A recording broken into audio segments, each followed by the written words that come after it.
Indian food, but I never had the pleasure to work with the Indian chef or learn how to become to create a proper Indian dish. I would say I would be able to make an Indian dish, but probably if you guys from India try it, you would probably like slap me. But as many different flavors as possible to bring the dish all together and stick to the tradition as well, because that's really, really important in kitchen. It's not just adding like items from here and there and then, okay, I put some curry in my dish and that's an Indian food. No, like there is much more behind it. So you need to understand also everything. And I think my favorite one is chicken tikka masala. I just love it. I don't know. It's like the flavors of it. Like it's fantastic. Like yeah, I think that's definitely my favorite. I don't have much more knowledge about Indian cuisine, so I don't want to say something wrong. Absolutely wonderful, and I think that's our favorite too, even though I'm a vegetarian. But of course, we understand back home that people like the chicken tikka masala.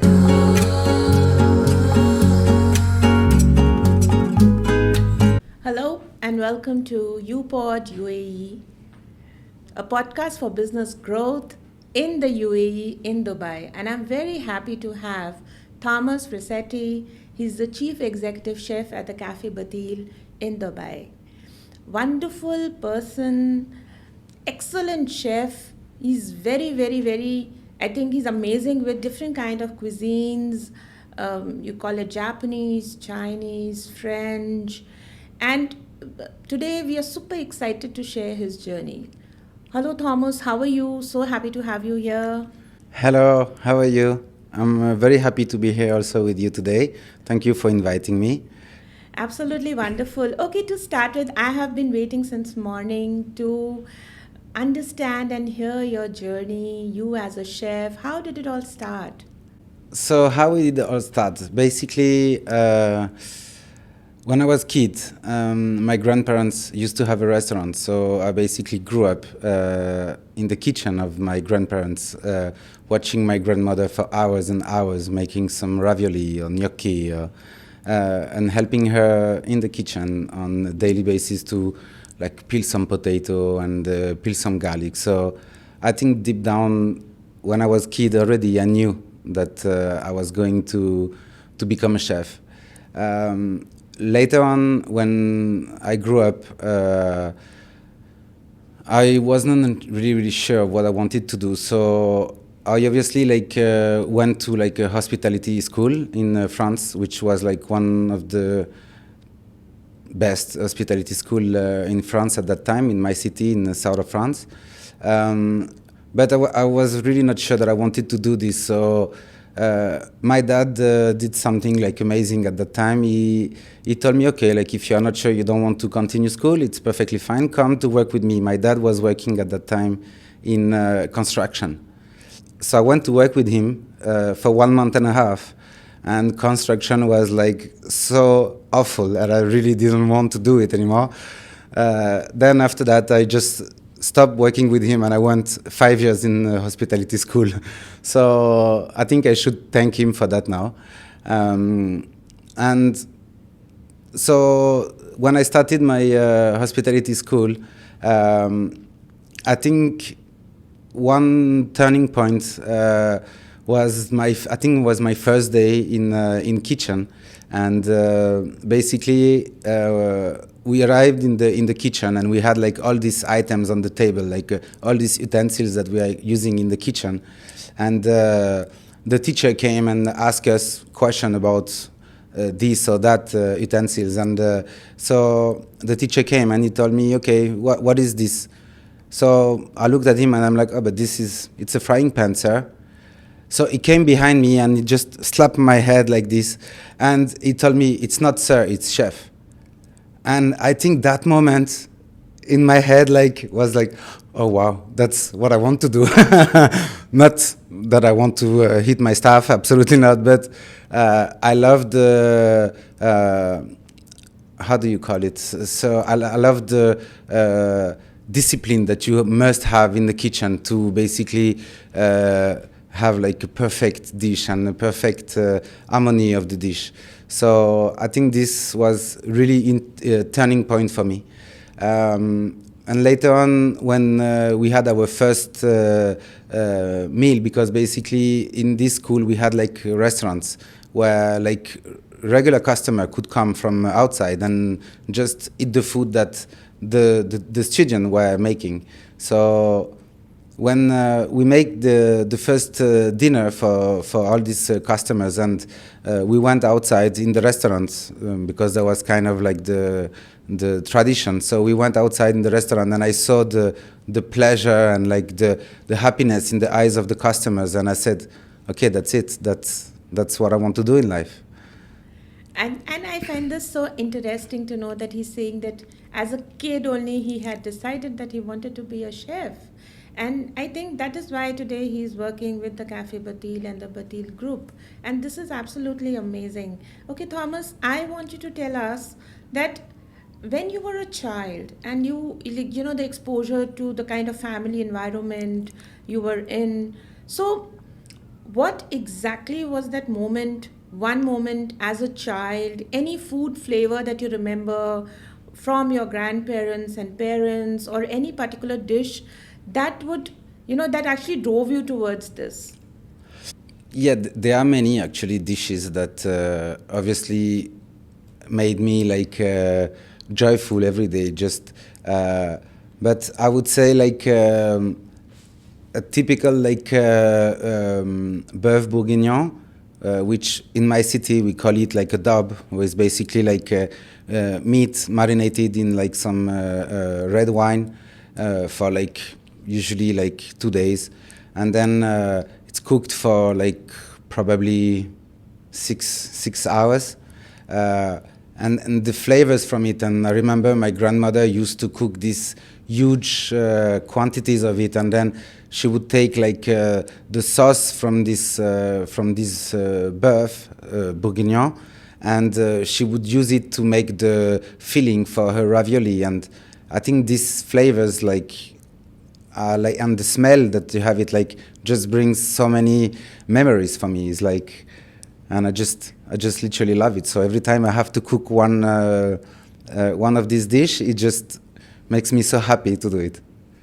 And I think the tone in your, you know, words is actually making me emotional too, because the way you're speaking, it is so amazing. Okay, Thomas, tell us about, see, you've worked with so many different big brands around the world, worked and indulged in a lot of different kind of cuisines.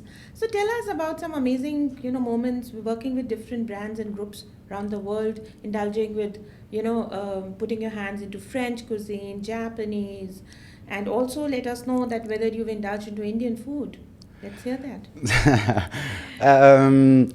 Okay, so based on my different experience, so I obviously have like French background, but then my city in south of France is like really close to Italy. Like it's like half-hour driving from Italy. So I spend a lot of time in Italy because I love Italian food as well.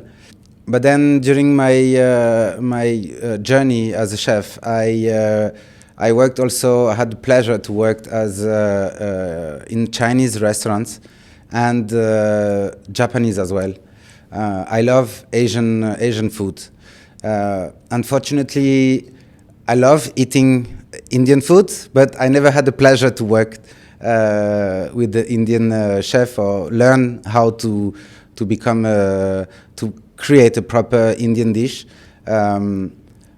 I usually, when I work on a daily basis, I like to try so many things, and I like the different flavor profile of the dish. So I would say I would be able to make an Indian dish, but probably if you guys from India try it, you would probably like slap me. But I for sure, like I'm really passionate about what I'm doing, so I always like try to, as much as possible, make everyone happy, and I'm trying to use as many different flavors as possible to bring the dish all together and stick to the tradition as well, because that's really, really important in kitchen. It's not just adding like items from here and there, and then okay, I put some curry in my dish and that's an Indian food. No, like there is much more behind it, so you need to understand also everything. And that's what I love being right now in Dubai, is that I have so many staff from many different countries around the world, and many of them are from India. So I spend a lot of time with them, and they are asking me, okay, what kind of spices are you using? How do you make this dish? Or what is this dish? And that's what I love in kitchen, is that like sharing all the knowledge, and that's wonderful. Like that's something that you cannot find anywhere else, I believe. And I want to tell all my listeners that I'm a foodie and I have a chef with me, and I really want him to tell us his favorite Indian dish. You could just name a couple of them and let us know what is it that you enjoy most in the Indian food. That's a very good one. What I love most, I think my favorite one is chicken tikka masala. I just love it. I don't know. It's like the flavors of it. Like it's just fantastic. Like and I think it's like so interesting. It's not just about using a chicken with like some spicy sauce. Like there is like so much depth to the dish itself. Like it's really interesting dish. Yeah, I think that's definitely my favorite dish from Indian cuisine. I don't have much more knowledge about Indian cuisine, so I don't want to say something wrong. Absolutely wonderful, and I think that's our favorite too, even though I'm a vegetarian. But of course, we understand back home that people like the chicken tikka masala. Okay, so Thomas, I want you to share with all our listeners some new cuisine trends that you would want to share, and you want to guide people, something new that is happening around the world and many people won't be aware about it. There is many different new trends nowadays. Basically, you have obviously right now with the Instagram, so many dishes needs to be like Instagrammable, despite the taste and the texture. Like you need to have a dish with like wow, basically, rather than having a dish with like into like technique itself. But I think you have like right now something that comes back right now in the trend is also like the ancient grains. Like you have like quinoa, like farro, buckwheat. All these old grains that we were using before are now coming back slowly as the new trend. But I believe that really for me, like something is like really important, and especially in the world we are living right now, is like the sustainability. And right now we are like working in an environment where, as a chef, basically, like and to our customer, like we need to have like the ingredients that are like the perfect shape. You need to have like a fruit that have like exactly the perfect shape of the fruit, the perfect color, the perfect size, and whatever it's not as perfect as what we expect, unfortunately those dishes goes most of the time to the garbage. Like the food wastage that we are living right now is like just insane. And there is like a restaurant in France called don't remember the name, unfortunately, Pony something. And this restaurant basically is like the idea of the chef was like just fantastic, and that's something that really like inspires me a lot. Basically, this chef decided to go to Rungis, who is like probably one of the biggest market around the world for like fruit, vegetables, fish, meat, everything you can find there. And basically, like in this place, they have like a huge amount of wastage every day. For the dish, like the fruit or the vegetables or the fish that like doesn't have like the correct shape or texture, no one wants to buy them. So these items goes directly garbage. And this chef basically created a restaurant where basically he's getting all the unsold item from this market. So most of the time he's getting them like at a really low price, and he creates a full recipe, and like his full entire menu is based on unsold item that do not have like the perfect shape. So he give basically to the ingredients a second life, and I think that's really something really interesting, and I think we should really work a lot into it, because I think our planet will basically beneficiate from this kind of initiative. So yeah, that's something that I think anytime soon will become really, really trendy. And this is a eye-opening, state that a lot of food has been wasted, and there are people out there who are not getting food to eat. And I think he's made a very, very valid point, and this is a great takeaway. Guys, please do not waste food. Give it to someone who wants to eat it. Now, Thomas, I want you to share with all our listeners one distinguishing feature of your cooking style. I know it could be a hidden secret, but yes, of course, you could just tell what is one tip you want to share with everyone.